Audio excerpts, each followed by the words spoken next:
Ok. Alors, on va commencer cette partie par une scène qui a eu lieu il y a 20 ans,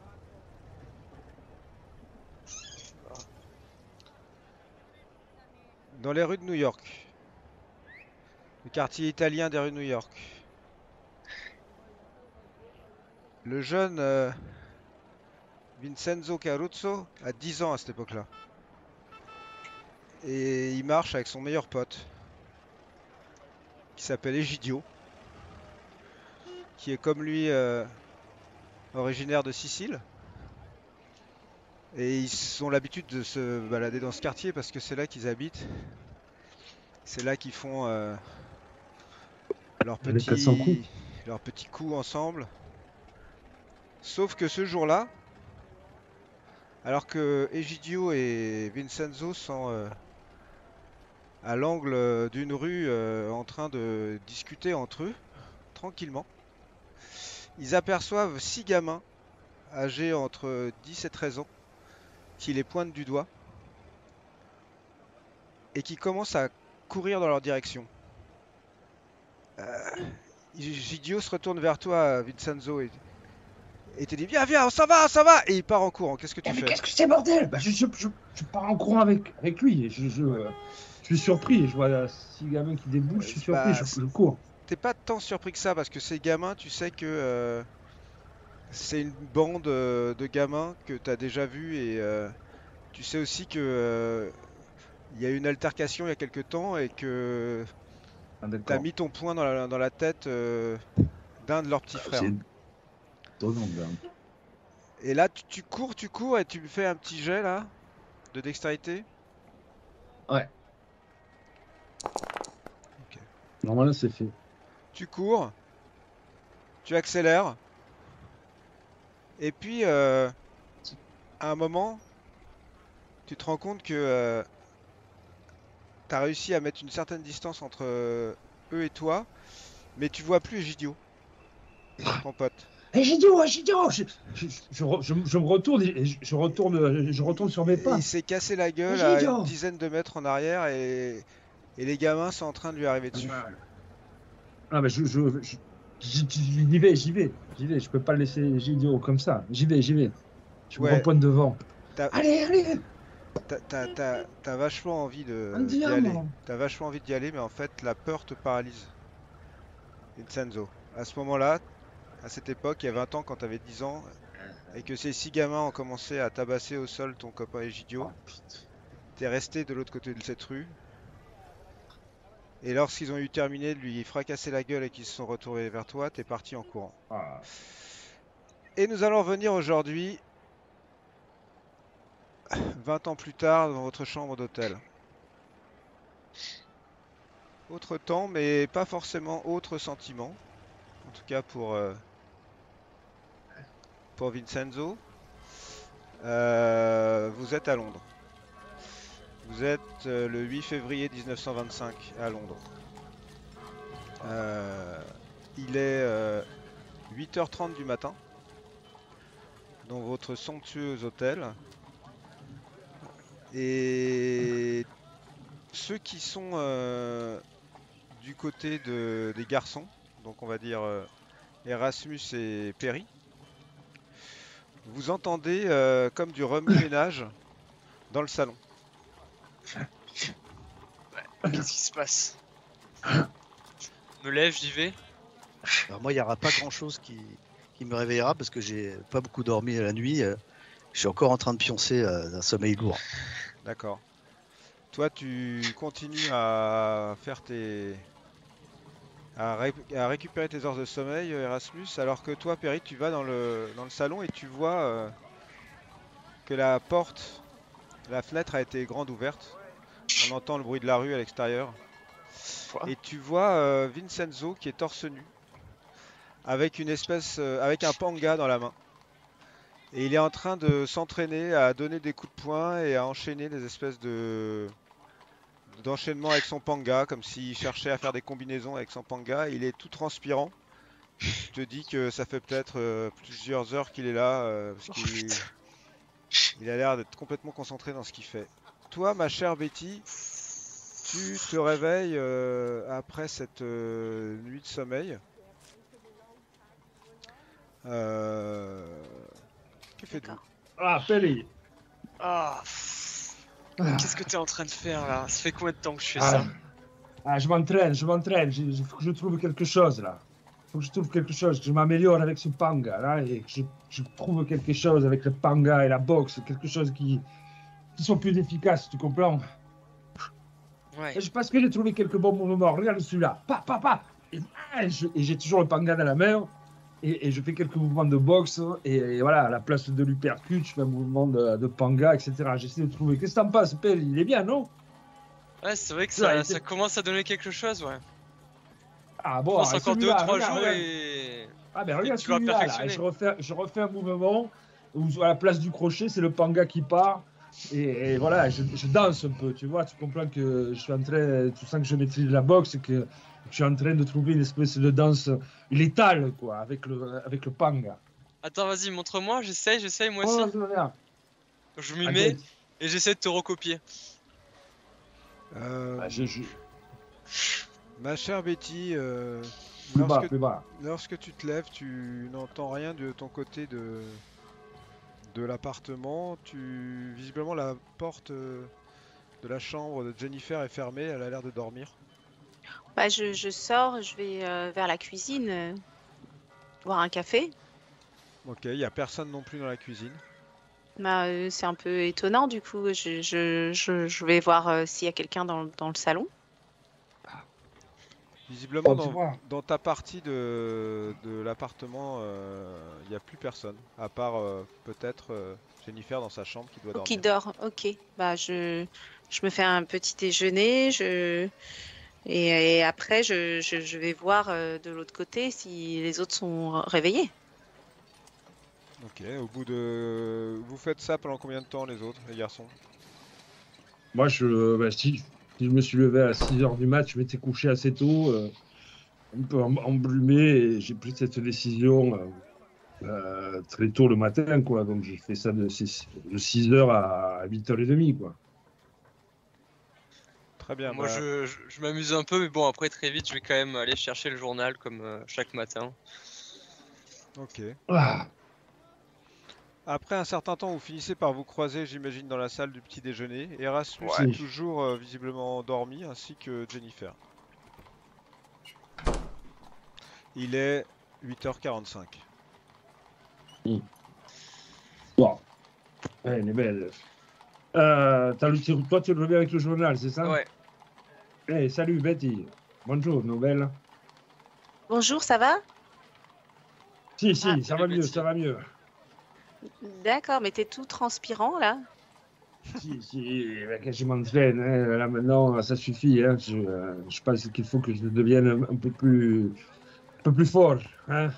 Ça m'a un peu D'accord. troublé, tout ce qui, voilà, c'est manque, même si j'étais dans une espèce de rêve là, d'avoir pas pu faire quelque chose pour vous, ça me préoccupe, quoi. Et je sens que ça devient de plus en plus, je sais pas, tendu.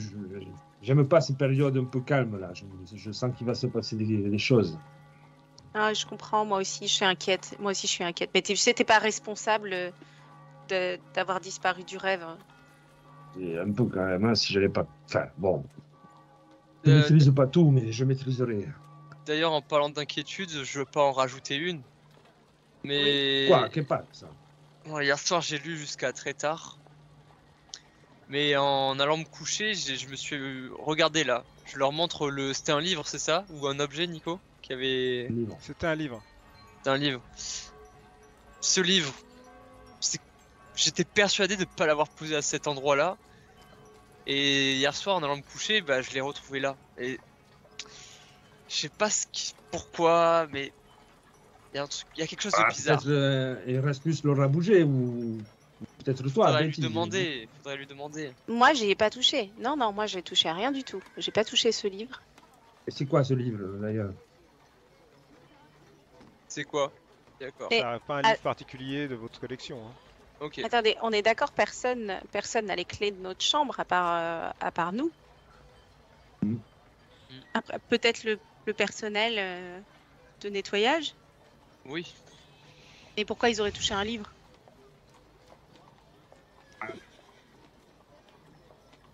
Vous vous êtes aperçu de rien dans vos chambres respectives, quelque chose? Non, vraiment rien. Ok. Oui, mais c'est pas normal. C'est vraiment pas Non, non, normal. non, ça me paraît bizarre que Perry. Faudra demander à Jennifer, mais Mais si on a été visité, c'est plus qu'inquiétant aussi. est-ce que... Toi, Perry, tu as récupéré le journal, c'est ça? Je suis en train de regarder le journal là. Ouais, il y a quelque chose qui fait vraiment la une de journal. C'est quoi? C'est une histoire qui visiblement se passe en Alaska. Ah bon? Ouais, il y a une ville qui s'appelle Nome en Alaska qui aurait été atteinte d'une épidémie de diphtérie. Et en fait, ils auraient envoyé un chien avec un traîneau pour amener le sérum jusqu'à cette ville. Ça a commencé le 22 janvier visiblement et le 1er février, donc il y a une semaine, finalement le sérum est arrivé et là ils sont en train de faire le résumé de toute cette histoire. Il y a une photo du chien avec son équipage. Le chien s'appelle Togo. Mm. Et voilà, ça fait la une du journal en fait. Quelle bande de. Ça c'est héroïque. Hein. Waouh. Ouais, c'est incroyable. C'est incroyable. Comme quoi, il y a des belles choses qui arrivent ici, dans ce monde.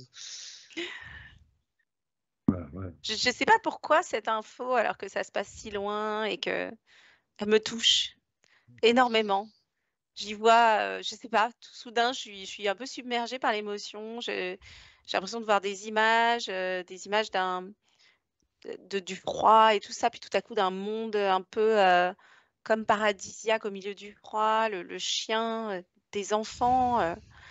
Voilà, ça me fait tout ça. T'as des remontées un peu d'opium. Exactement. D'opium, ouais. Là, franchement, j'ai l'impression d'être totalement, enfin, d'avoir presque des espèces de souvenirs qui sont pas les miens, de gens qui ont traversé l'Alaska, voilà. Et je suis assez émue. C'est que Soudain, je suis très émue. t'es trop empathique, Betty. Ouais, Ok. c'est une grande émotion. Merci, maître de jeu, pour ce souvenir. Mais du coup, il faut dire à nos auditeurs que vous avez fait ce scénario en vrai et que vous avez sauvé cette ville. Mais oui, et que c'était un très très beau scénario, et donc du coup, c'est très émouvant tout à coup. Mais c'était exactement à cette date-là. Ok, C'est le premier qu'on a fait, non Excellent. d'ailleurs? ensemble, oui. C'était notre première C'était le expédition premier, ensemble. Ouais. Oh, c'est trop émouvant. Vous êtes dans la chambre, Pardon. en train de regarder cette news. Que faites-vous? Bon, Bon, il faut les réveiller, Erasmus. Ça fait trop longtemps qu'il dort. Je commence à ouais, mais qu'est-ce m'inquiéter qu'il pour lui. fait Moi. là? Si. Oui, et puis en plus, il faut absolument lui parler de ce basalte noir, voilà, lui doit savoir ce que noir. c'est. Oui, une L'obélisque, cité, si. l'obélisque, et puis après, dans un livre, on a entendu Oui. parler de la cité de basalte noir. Hier soir, ouais, j'ai j'ai pu voir ça dans C'est ça, le livre d'Yvonne. exactement. Et C'était à du coup, propos de la race de l'île serpent, là, c'est ça? voilà. Hein Ouais, Et le royaume souterrain de Yod. Bon. Moi, je vais le réveiller, moi. Attends, il a Ouais. trop dormi, là. Soit il est malade, soit il y a quelque chose. Mais qu'est-ce qu'il fait? Allez. Ah. Il est affalé à un petit bureau tout habillé. Hmm. Et autour de lui, alors sur la petite table, il y a une bouteille de schnapps aux 3/4 entamée. Il est affalé sur un tas de papiers, de lettres en tête du Savoy Hotel. Et autour de lui, c'est des lettres griffonnées, chiffonnées. Et il est affalé sur une lettre. Erasmus. Le stylo encore à la main. Erasmus. Erasmus, Je le professeur. prends et je vais essayer de le relever. Allez, Erasmus. Quoi? Ça va pas dormir, Qu'est-ce qui se passe? pas Pas dormir ça. comme ça, là. Non. C'est le C'est matin, ça, il faut je se l'ai, le réveiller, Erasmus.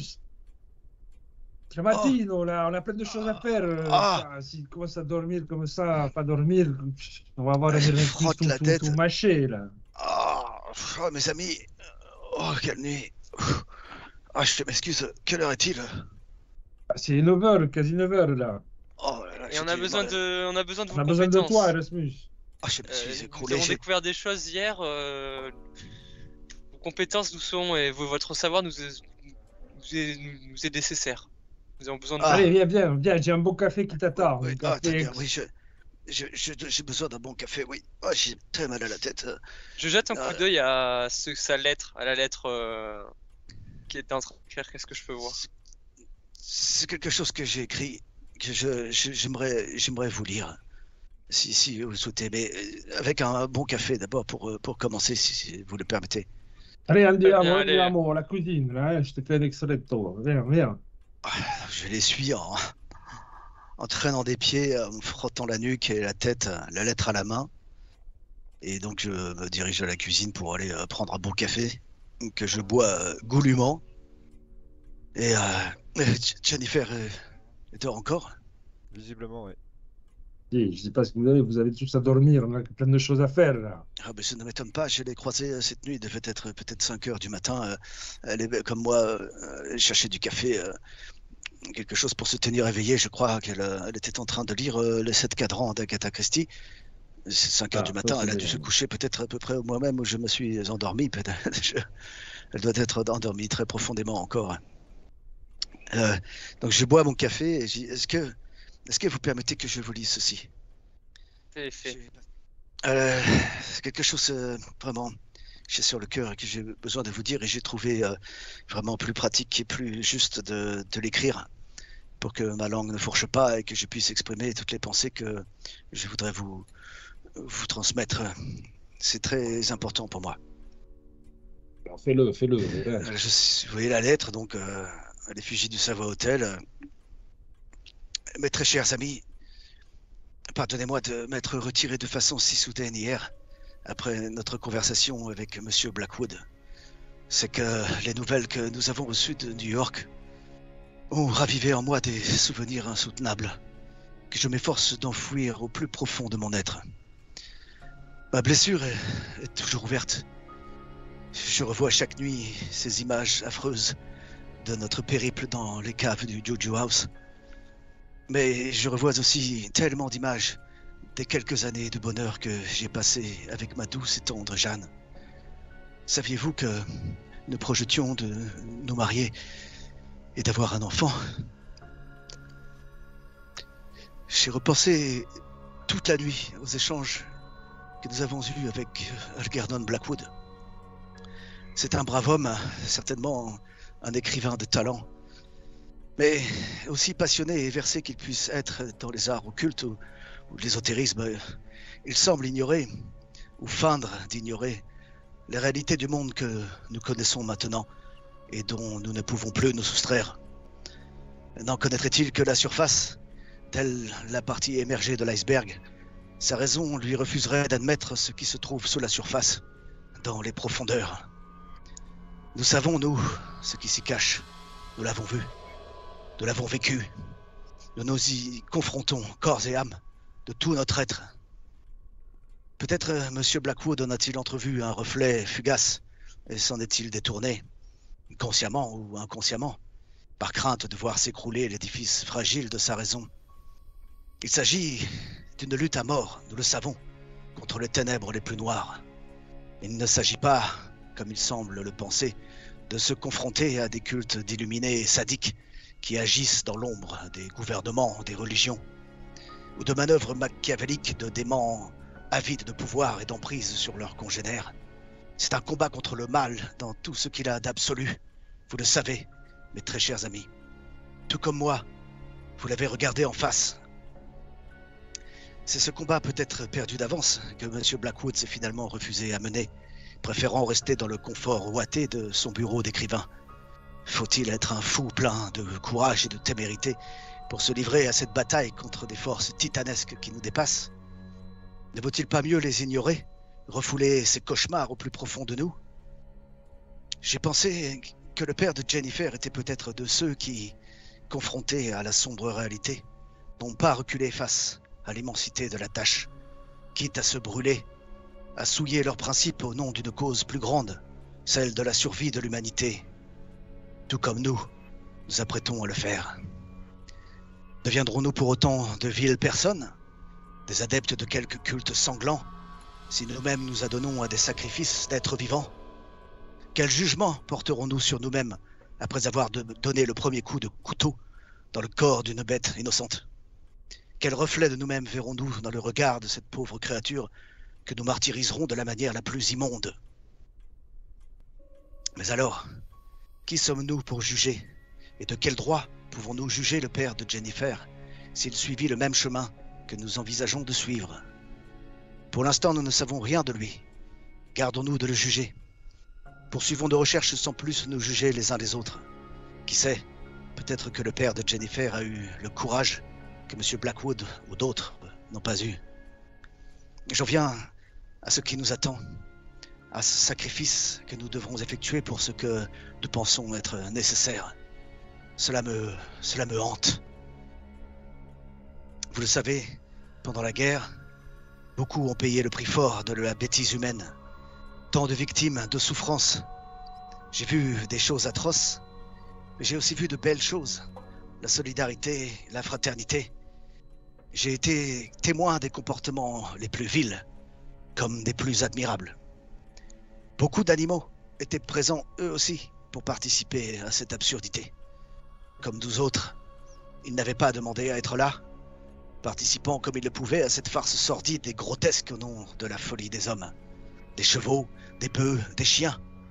La peur et l'effroi dans leurs yeux étaient les mêmes que dans ceux des humains, vous savez. C'est ce que j'ai ressenti, cette force de vie. J'ai vu un homme être sauvé par un cheval, un autre par un chien. Ces bêtes ont elles aussi payé un lourd tribut. Elles n'avaient pas mérité cela, elles non plus. Vous choquerai-je, très certainement, en vous disant que je les ai regardées parfois comme des enfants, purs et innocents, comme un symbole. Quand enfin tout fut terminé, je me suis juré de respecter la vie, sous toutes ses formes, voyant en elle quelque chose de sacré, qui a, je crois, à voir avec l'amour. Et je rêve depuis lors d'un monde qui aurait enfin trouvé la paix, l'harmonie, la fraternité. Chacun, nous devons tout faire pour que ce rêve prenne forme. C'est la raison pour laquelle nous sommes là, sur cette terre. C'est le sens de la quête, je crois. Si nous devons faire ce sacrifice, c'est avant tout une part de nous-mêmes que nous sacrifierons.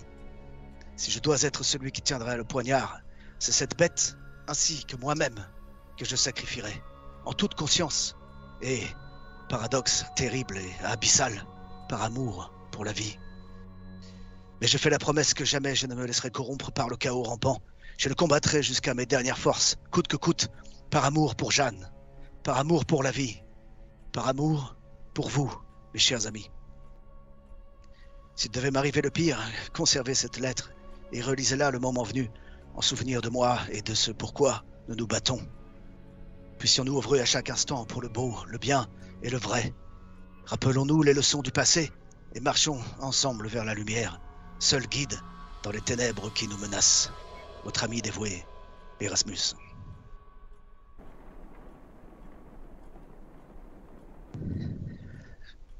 Et je plie la lettre consciencieusement. Erasmus, tu as écrit cette lettre, on dirait un testament. Qu'est-ce qui t'a pris hier? Tu es tombé...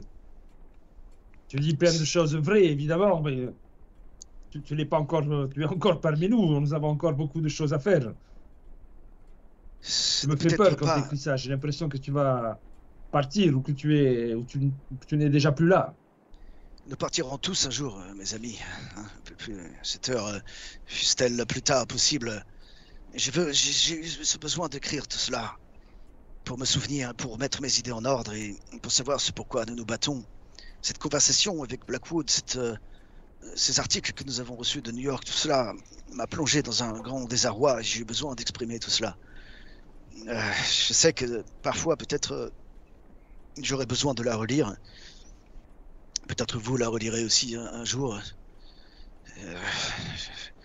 Je la transmettrai, peut-être Jennifer la lira un jour aussi, peut-être pas, je ne sais pas. J'avais tout simplement besoin de faire ça. Vous comprenez? Tu as bien fait, Erasmus. C'était trop C'est trop dur. Je ne me remets pas encore de cette horreur. Ce que nous avons vécu, ce que Jeanne a vécu. Je suis hanté par ce souvenir. Chaque nuit, je fais des cauchemars. Je me réveille en pleine nuit, en sueur. J'ai besoin de savoir jusqu'où nous pourrons aller. Je sais que nous irons jusqu'au bout. Moi, j'irai jusqu'au bout. J'ai besoin de savoir pourquoi nous nous battons. J'ai besoin aussi de savoir pourquoi peut-être le père de Jennifer a fait ce qui a dû être fait, ce que M. Blackwood n'a pas fait. Lui qui semble être tellement au fait de ces choses, et pourtant, il ne mène pas le combat que nous menons. À moins qu'il le fasse peut-être d'une autre manière, je ne sais pas, mais je l'ai trouvé dans sa manière de parler du père de Jennifer très... je ne parlerai pas de mépris, mais il y avait tout un ensemble de choses aussi. Cette manière qu'il avait de parler de ces choses que nous ne devrions pas aller voir. Cette manière qu'il a eue, presque paternaliste, condescendante, de parler à Jennifer. Voilà pourquoi j'ai écrit tout cela, mes amis. J'avais besoin de le faire, c'est tout. Je suis reconnaissant de m'avoir écouté. Moi, je suis très, très émue par la lettre et je suis à deux doigts de fondre en larmes. Et voilà, et Erasmus, merci pour cette lettre. Et en même temps, ce qu'elle nous dit, c'est que on a mis un pied trop loin pour reculer et que les forces contre lesquelles on doit combattre nous obligent à faire des choses qu'on ne voudrait pas faire, nous obligent à regarder la mort en face, la nôtre, peut-être celle d'autres personnes, à se poser la question, est-ce que le sacrifice d'un être humain vaut la survie de tous les autres êtres humains ou pas? Qui est capable de ça? Et en fait, on est plongé dans un dilemme peut-être trop grand pour nous, je sais pas. Maintenant, on est tous ensemble là, à cet endroit, et à cet endroit où on va faire des choix qui, quels qu'ils soient, seront jamais les bons. Et notre chance, c'est que nous sommes 5. Et nous sommes ensemble et nous sommes unis. Alors peut-être c'est ça qu'il faut qu'on se promette, même si on n'a pas besoin de le faire. Moi, je sais que vous êtes là, mais voilà, j'ai l'impression que c'est horrible. Mais j'ai cette sensation que le pire est à venir. Ou le meilleur, si nous nous tenons à notre amitié, à ce lien fraternel qui nous unit. Nous affronterons tout ce que nous aurons à affronter, aussi noir que cela se présage. Mais oublions tout ça, je crois que vous me disiez que vous aviez fait une découverte pendant cet après-midi. Effectivement.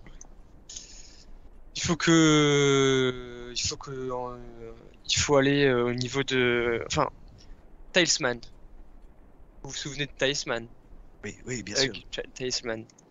Il s'est avéré que après l'incendie, il est agressé, enfin il est tenté de tuer Gavigan. Il faisait partie du même groupe. C'était un banquier, il fréquentait les mêmes milieux sociaux, du même club, pardon. Et il a tenté de l'assassiner en disant que c'était lui le responsable de l'incendie de sa maison. Suite à ça, nous avons découvert un autre article, il s'est fait interner.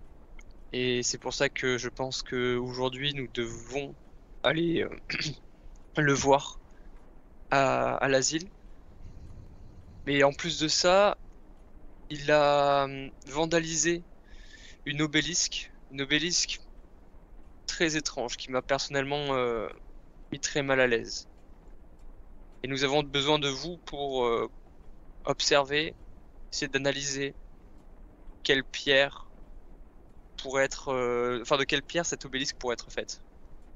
L'obélisque, je crois qu'il y a un obélisque, c'est le Banneker Park, c'est ça? C'est cet obélisque-là? C'est ça. C'est ça. Il a vandalisé, il était lui-même président du mémorial. C'est une stèle qui a été mise pour le mémorial du Soudan, il me semble. C'est ça. Il a lui-même vandalisé. Était le président de... Mémorial du Soudan. Ça alors. C'est Et- une découverte. C'était Mais- un homme apparemment du coup très bien installé dans cette société et surtout au fait. Enfin, j'imagine que s'il était ami avec Gavigan, enfin, ou du moins s'il le connaissait, il traînait aussi dans les milieux égyptophiles. Il connaissait Kavigan. Oui, visiblement. mais il lui vouait visiblement une haine farouche. Il le tenait pour responsable de l'incendie de sa maison. Et surtout, cet obélisque, eh bien, nous l'avons vu et elle est faite d'une pierre Très qui- noir. très noire et Chaude. qui a une obsidienne. partie qui est particulière parce qu'elle est tiède, elle est presque chaude. Ça alors. Je pense que peut-être c'est la première chose que nous devrions faire. Ensuite, nous rendre à l'asile pour aller voir ce Talisman que nous devons interroger. J'espère Oui. qu'il sera accessible. A-t-il encore toute sa tête? Vous ne savez pas. C'est là le problème. c'est- Accessible, il le sera. Il peut être à l'asile, mais il est encore assez conscient parfois, peut-être pour être suffisamment alerte et nous répondre. S'il a vu des choses comme nous en avons vu et qu'il en a parlé, il peut être à l'asile juste parce que ça paraît invraisemblable. Oui, c'est vrai, tout à fait. Oui. D'autant plus s'il a essayé de tuer Edouard Ben, Gavigan en Gavigan, l'accusant si, en l'accusant d'avoir foutu le feu à sa Oh, maison. bon sang. Mais Voilà. du coup, je vous propose d'y aller de ce pas. Oui, Est-ce que nous devrions peut-être ou pas réveiller Jennifer? Je pense que il est peut-être Voilà, plus avisé de la laisser dormir. Ouais, vous arriverez malheureusement pas à réveiller Jennifer. Le connaissant, on lui elle fait un- dormira. on lui On va lui fait laisser une petite note. un petit mot. Voilà. Vous lui dites quoi sur ce petit mot? Ben, on lui dit où on va, D'accord. on lui dit nos projets. Ok. On peut peut-être revenir pour le déjeuner entre 12h et 13h. Disons que nous serons de retour vers 12h. On essaiera, ouais. Faisons Ok, ça, rentrons-nous vous au faites ça. Hunniker Park. On va prendre un taxi, non? Prenez un taxi Ah oui. pour y aller. Oui, oui. Enfin, sauf si c'est à côté, mais... Il est un je peu laisse loin, le- non, le ce... faire. Oh, et Erasmus, l'obélisque là, que nous allons voir, si tu te souviens, Perry, quand il a rencontré Mr. Wilde, Ah oui, dans le livre là, il était Ah, empalé sur sûr. une obélisque. ah oui, mais Ça- j'imaginais ça- ça. Ça a fait un triste écho Oui. à ce... C'est ce Ah, qui m'a mis c'est- particulièrement mal à l'aise, effectivement. Mais j'ai pensé que ça se passerait plutôt en Égypte, mais j'avais pas pensé que cette Bah, obélisque c'est- se trouverait à Londres, peut-être. Alors, elle vient seulement d'Égypte. Hein. De toute façon, c'est ce que nous avons vu marquer, non, Perry? Je ne me trompe pas. Mm. Il n'y a pas quelque Oui, chose oui, mais- écrit sur le socle. Donc elle vient de là-bas. Quand Perry nous a raconté cette histoire de ce qu'il a vu dans le livre de Wilde, j'ai pensé que c'est quelque chose qui se passerait quand nous aurons allé Moi en aussi. Égypte. Moi aussi. Mais maintenant, Perry, quand tu as vu cet obélisque, tout de suite, tu as reconnu en fait ce que tu as vu dans le livre. La scène n'était pas la même, le lieu n'était pas le même, mais effectivement, Bah, il ne doit pas avoir j'ai l'impression 36 que 000 obélisques c'est comme ça, non la même obélisque, oui, une obélisque noire. Enfin, je Ah, vois que sans. ça me semble une évidence que ce soit la Et même. il y a un autre lien, Perry. Tu m'as parlé des livres, des recherches que tu as fait hier sur le peuple Hier de soir. la race serpent. Hier soir, Il pense- j'ai cherché plus en profondeur à propos des hommes serpents. Ah, Et c'est une race mi-humaine, mi-reptile. Ce que je m'apprête à dire n'a vraiment pas de sens, mais en même temps, Ah, mais si, rien n'a de dis-le, sens hein. désormais. alors tout a un sens hein, si il y a le bon éclairage. C'était une race qui régnait sur Terre dans des temps si anciens que les dinosaures n'existaient même pas encore. Ils avaient érigé apparemment des villes énormes faites de basalte gris. Et du coup, je me demandais si cette obélisque n'était pas faite elle-même de basalte gris. Ah oui, Et c'est si, avec possible. vos connaissances, vous savez si les Égyptiens avaient l'habitude de travailler le basalte ou un basalte gris, je ne sais même pas si c'est répandu ou non. Est-ce que je peux peut-être faire un jet Ah, nous- d'archéologie, Nico? Bah, Nous déjà, arrivons. déjà, Ouais, on arrive, vous hein. allez arriver déjà sur place. Ma place. Euh, donc vous avez vu où c'était. Il faut traverser Ouais. quand même une bonne partie du centre-ville de Londres pour arriver jusqu'à Bannister Park. Aujourd'hui, il pleut un peu moins que la veille. Néanmoins, on peut pas dire que le temps soit très très beau.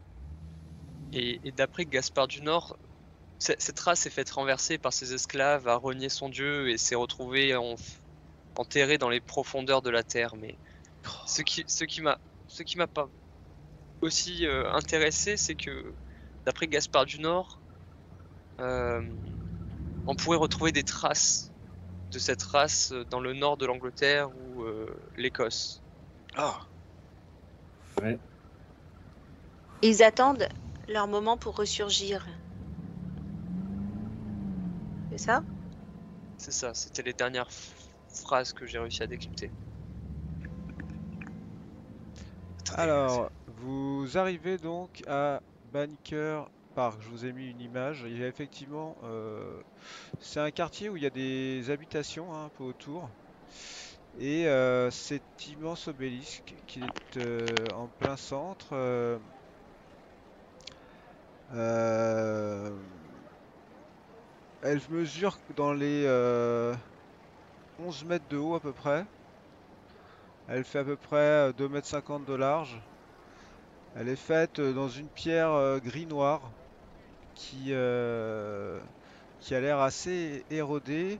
Effectivement, si tu t'approches et que tu veux l'observer et que tu as une quelconque compétence en géologie, tu peux éventuellement essayer de me faire un jet de géologie. Bon, moi, ce que je veux faire, on s'approche évidemment, et ce que je veux faire, c'est de nouveau regarder l'endroit qui a été saccagé et comment il a été réparé. Est-ce que c'est avec la même pierre? Est-ce que, enfin, ce qui m'importe là, c'est est-ce qu'il en manque un bout, quoi? Est-ce qu'on l'a remplacé? Est-ce que ce bout est manquant ou c'est juste, voilà, ou est-ce qu'ils ont réussi à le réparer avec le même matériau? Mhm. Ok, je vais m'approcher. Avant de la toucher, je l'observe, je fais le tour, etc. Et j'essaie donc de savoir un peu ce qu'il en est. Ah, Est-ce que tu veux utiliser un peu de chance? ouais, ce serait 7 points là. Ouais. Tu veux Je dépenser pense 7 pas. points de chance? Je crois pas, non. Si. T'es à combien? Bah, je vais te dire, attends. En chance, du 89. Oh bah oui, ça sert à Vas-y. ça. Bon, allez, je dépense. Ok. Erasmus, donc tu t'approches de cette pierre et tu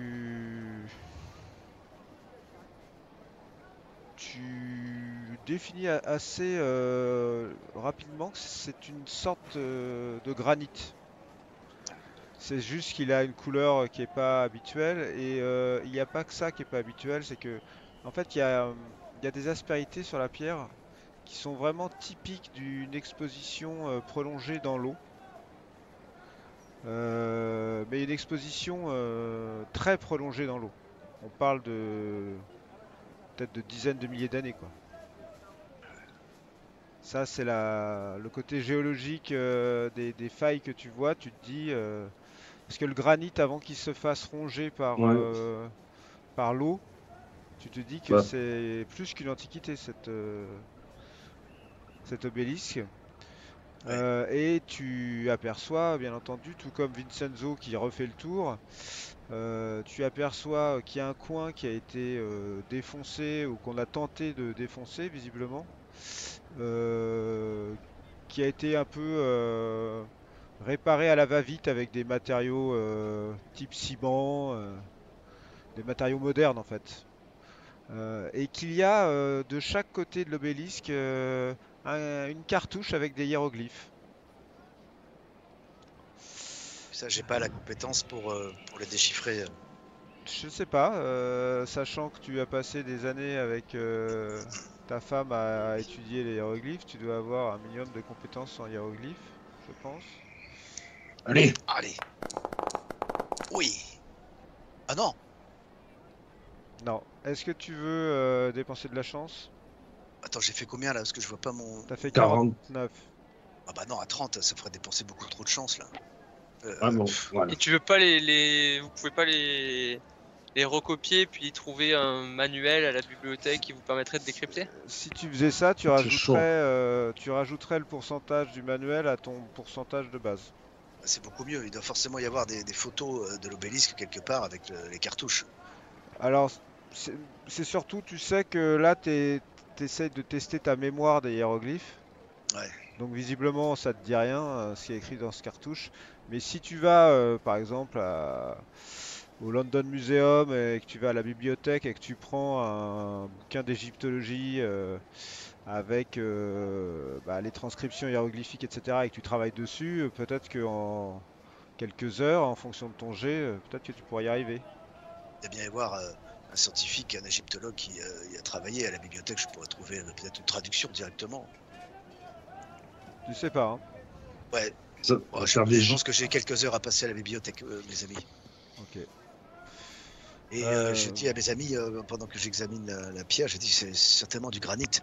Et vous pouvez observer que la pierre était érodée et de manière extrêmement importante. J'en déduis que cette pierre a passé plusieurs milliers d'années, peut-être des dizaines de milliers d'années, sous l'eau. Elle aurait été repêchée, je pense, ou passé un certain temps, je ne sais pas.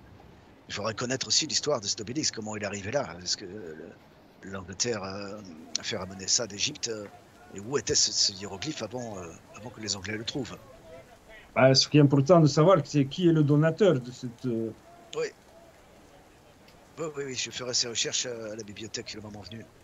Je vais recopier tous ces cartouches, tous ces hiéroglyphes et j'irai faire des recherches peut-être après avoir été voir le Talisman. Je recopie tout et Vincenzo, avec l'excellent jet de trouver objet caché que tu m'as fait, Mm. tu remarques un truc quand tu faisais le tour de l'obélisque et que tu étais en train d'essayer de repérer l'endroit où il avait été visiblement attaqué. Euh, Tu remarques un truc, c'est qu'il pleut, tout est mouillé, mais l'obélisque elle est totalement sèche. Ah, bah, ça, ok.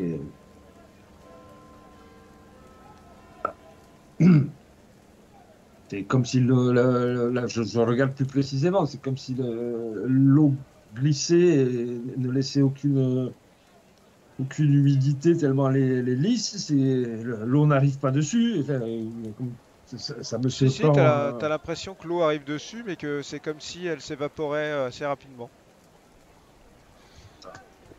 Ça Perry, attends, je l'ai remarqué ça ou pas? Parce qu'à un moment donné, moi je vais poser la main quand même sur la pierre justement. Bah, je te le fais remarquer de toute façon. Hein, Erasmus, Perry, regardez, l'eau ne semble s'évaporer, mais cette pierre, elle est sèche, nous sommes sous la pluie, même mes vêtements commencent à être humides et trempés. C'est impossible. Attendez, peut-être est-elle poreuse. Elle a passé tellement de temps sous l'eau. Je sais pas. Le granit habituellement est une pierre très dense. Comment l'expliquer? Bah, Quand tu poses la main, tu trouves qu'elle est légèrement chaude. Ça s'évapore?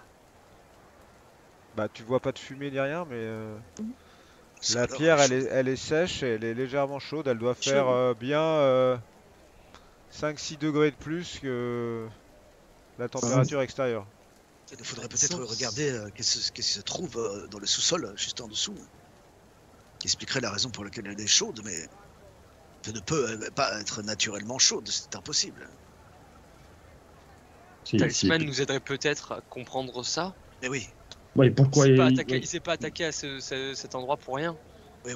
Ça devait Peut-être avoir une connaît-il signification même, dans lui-même sa folie. Oui, peut-être connaît-il lui-même aussi la traduction des hiéroglyphes. Ah, Ça nous évitera non. plusieurs heures à la bibliothèque. C'est vrai. Bon, Allons-y. Hein. Je crois qu'on a fait le tour. Hein. Je regarde dans la hauteur, la pointe. Il n'y a Ouais. rien de particulier. Tu vois qu'elle a une pointe caractéristique des Obélix en pyramide. Vous allez à... Il est où, Talisman? Vous savez où il est ou pas? À Allez-y. l'asile. Oui, à l'asile psychiatrique. 2. Alors attends. Euh, Asile de Malbray. Bravo. Merci. Ah, Ok. magnifique. L'asile de Malbray vient d'apparaître sur votre carte. Euh, Comme vous le voyez, pas tout à côté, il est tout en haut à droite de la carte. Ah ouais. Où Ce ça? qui est clair. Ah oui, Tout en haut. à Oh côté là, de la ouais. cartouche. Ok, Ouais. oui. Il est dans un quartier un peu populaire. J'imagine que vous reprenez le taxi pour aller là-bas. Ah oui. Ok. Donc, bah, vous partez, hein, direction l'asile de Malbray.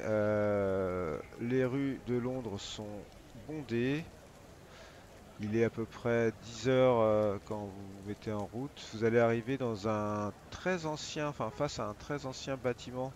Vous dites que cet asile, il doit pas être nouveau. Et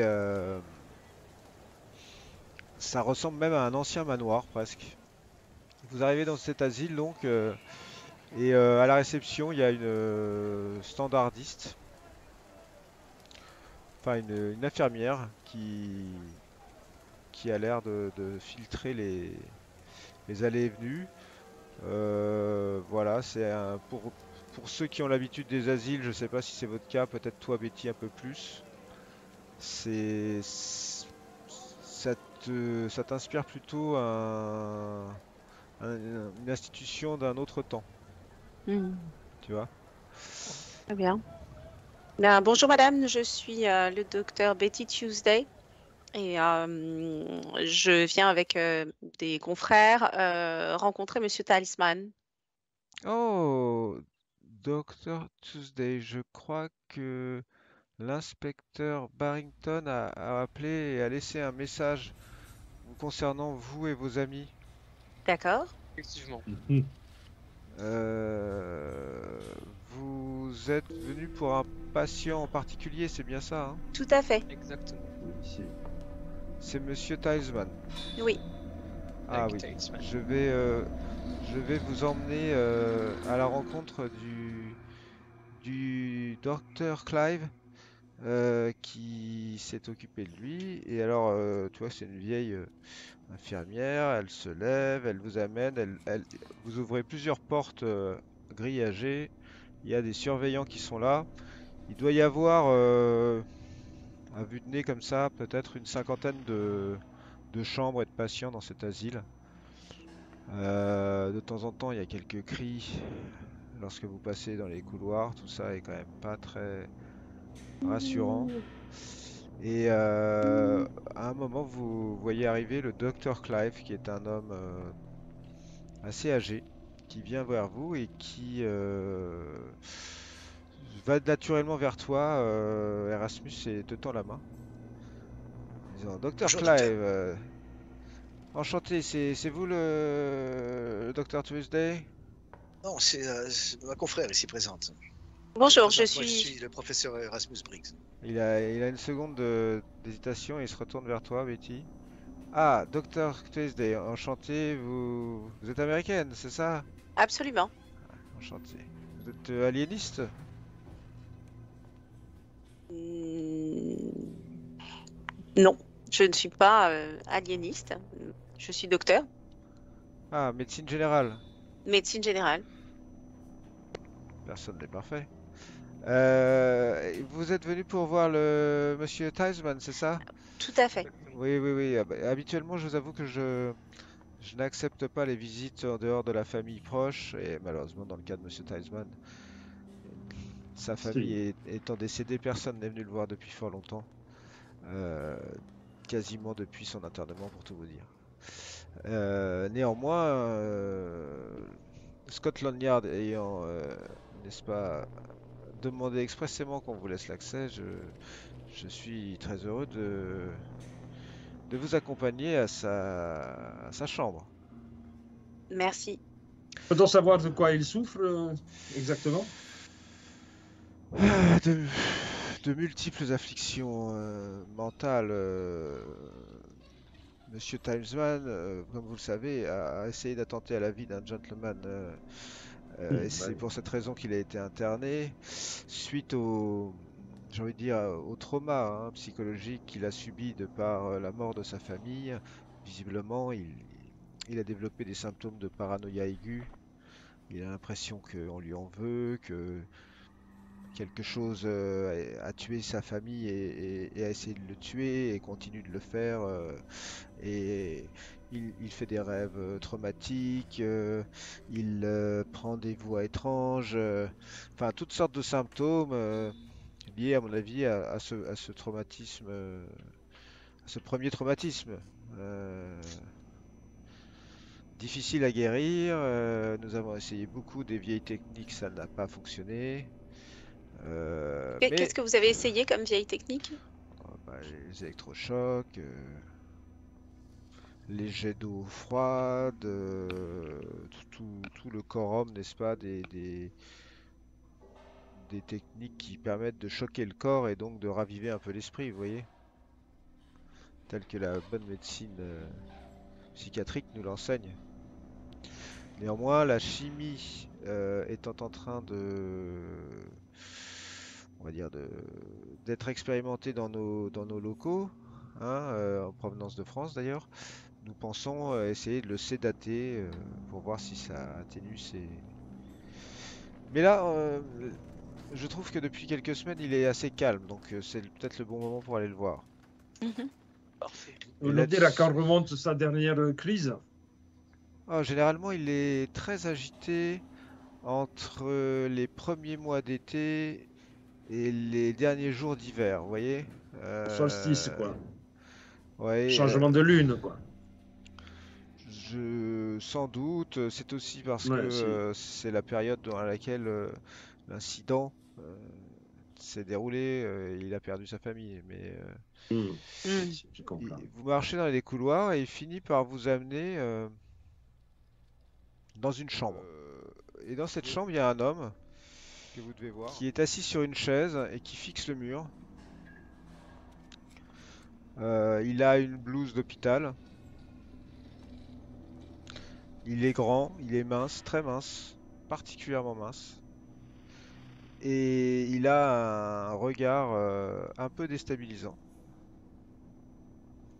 Le docteur Clive se penche vers vous et vous dit Docteur Tusley, évitez de trop l'agiter. Vous savez, comment dire, si vous sentez qu'il perd le contrôle, appelez les gardiens qu'ils viennent vous aider. Surtout, ne tentez pas le diable.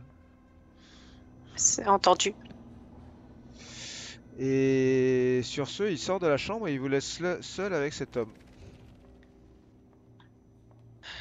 Bonjour, Monsieur Commencez par cette Tilesman. action. Il a les mains sur le front comme ça et avec ses doigts, il tapote sur son front et c'est comme si vous n'avez pas vu. D'accord. Hug. Comment Il vous lève, portez-vous, monsieur Tilesman? Il lève un œil en l'air comme s'il avait entendu quelque chose et il se retourne vers vous. Vous... Vous êtes... Vous êtes là pour m'apporter des nouvelles de mes enfants? Malheureusement, non. Comment, On n'a pas. Nous sommes là pour t'aider. comment, Nous devons nous enquérir de votre santé. Comment vous portez-vous, monsieur Tilesman? comment vont ces chers garçons? Et ma douce Héloïse, comment va-t-elle? Ça fait si longtemps que je les ai pas vus. Oh, vous ne tarderez pas, je pense, à les retrouver tôt ou tard. Ah, Nous aimerions vous aider à les retrouver, mais peut-être pourriez-vous nous dire ce qui s'est passé. qu'est-ce qui s'est passé? Non, commençons par le début. Si. Quel début? Commençons par le début. Vous étiez banquier, c'est ça? Oui, oui, Et oui, j'étais banquier. Je suis banquier, oui, j'étais vous êtes banquier. J'étais Et banquier, vous, oui. et vous occupez du mémorial du Soudan. Tu vois, ses yeux se brouillent un peu. Et l'obélisque, c'est ça, le, le mémorial. Obélisque. Vous Il êtes un passionné s'approche de d'Égypte. toi, Perry. Ouais. Et il regarde vers la porte et il te dit la pierre, elle est maudite. J'essaie de leur dire, mais ils veulent pas écouter. Elle est maudite, elle a soif de victimes. Qu'est-ce qu'elle demande? Du sang, elle demande du sang. Et il lève la tête et il fait comme si on l'avait entendu et revient en arrière. Bah, on prend un peu ce même air à regarder autour de nous si quelqu'un nous écoute. On lui dit ah bon, mais c'est la raison pour laquelle elle est chaude lorsqu'on la touche. Elle est maudite cette pierre. Et vous l'avez approchée, n'est-ce pas? Qui lui donne du sang?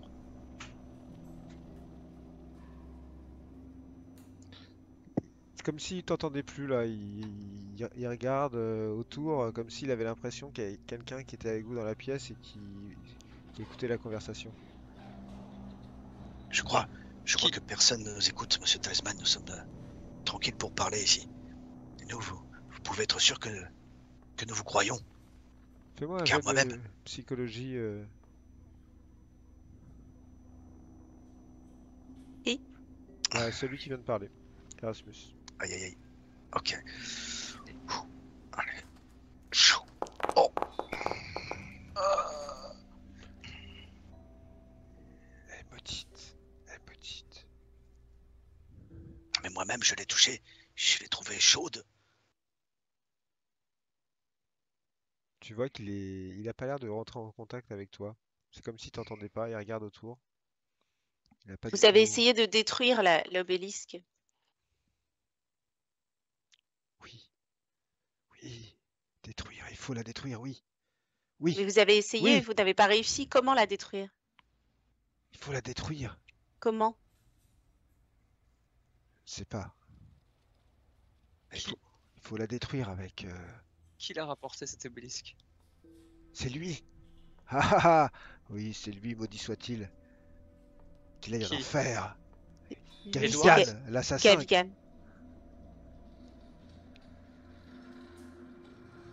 Très bien. Et pourquoi l'a-t-il ramené? Fais-moi un jet de psychologie.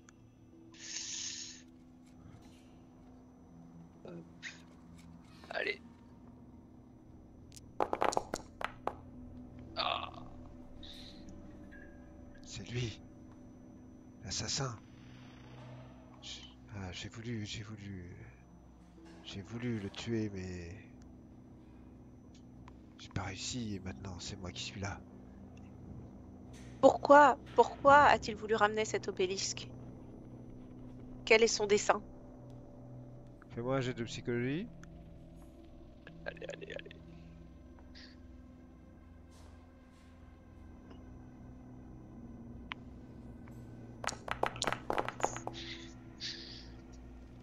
Bien. Betty, tu vois qu'elle, quand tu lui parles, tu sais pas pourquoi, si c'est la voix que tu emploies autre chose, il lève les yeux vers toi et pour la première fois, il arrête d'avoir un regard fuyant comme ça dans tous les sens, il se fixe un peu sur tes yeux. Ma femme. Oui, ma femme. Cette nuit-là, on faisait des cauchemars. Moi, je rêvais de l'incendie. Oui, l'incendie de Londres. Je rêvais de bûchers étranges. Elle aussi, elle voyait du feu dans ses rêves. Je me rappelle, on en a parlé. On se réveillait toujours et puis, un jour, après un de ces cauchemars, je me suis levé et je suis allé dans la chambre de mon fils. Et là, j'ai vu qu'il était en train de brûler dans son lit. Et là, après lui, c'est toute la chambre qui s'est mise à brûler. Pardon. Après lui, c'est toute la chambre qui s'est mise à brûler. Et toute la maison. Et j'ai voulu les sauver, mais je n'ai pas réussi. Je n'ai pas réussi à les sauver. Mais qui a mis le feu? D'où venait ce feu? C'était comme une balle. Une balle avec des yeux. Elle a traversé la maison. Et La quel maison. Peut-être plusieurs, je ne sais pas. Et quel rapport avec l'obélisque? C'est celle... C'est cette obélisque qui est maudite, c'est elle qui... Tout a commencé. Vous savez qu'il y a eu des dizaines d'incendies Non? sur cette place, des dizaines. Sur la place? Sur la place de l'obélisque? Oui. Mais des incendies de quoi? Qu'est-ce qui brûlait? Ces créatures, ces braises volantes, ces lumières qui dansaient, cet incendie. C'était pas un incendie normal, vous comprenez? Ils étaient là pour nous, ils étaient là pour nous prendre, moi et ma famille. À cause de lui. À cause de lui. Vous comprenez? Et là, il t'attrape et il commence à te secouer. Lâchez-moi, lâchez-moi! Betty, il te serrait vraiment très très fort, comme si il commençait vraiment à te blesser, quoi. Je m'écarte vraiment, Non mais t'as pas besoin de t'écarter puisque Vincenzo s'est interposé Mm. et qu'il l'a un peu décollé de son emprise. Par contre, tu t'as vraiment vu quelque chose qui t'a impressionné dans ses yeux comme une flamme, quoi. Comme quelque chose de Une l'ordre flamme? de la terreur, quoi. Ah oui, Moi, je vais essayer de oui. détourner son attention. Je lui demande. Et il devient hystérique. Non, monsieur Tasman, il y a des hiéroglyphes sur l'obélisque. Est-ce que cela a un lien avec ce que vous dites? Est-ce que vous les avez traduits? Il hurle, maudit soit-il, Qui aurait menteur, entendu? assassin! Cette pierre, c'était lui, c'était son œuvre, c'est lui le coupable, il doit payer, qu'il soit damné en enfer. Et puis la porte s'ouvre en fait, et t'as deux gros gardiens qui déboulent, genre c'est quoi ce bordel? Et qui le chopent et qui commencent à l'amener dans un coin. Et tu vois qu'il y en a, que le médecin arrive et te dit, docteur, je pense qu'il faut mieux interrompre cette entrevue. Et ils vous font sortir.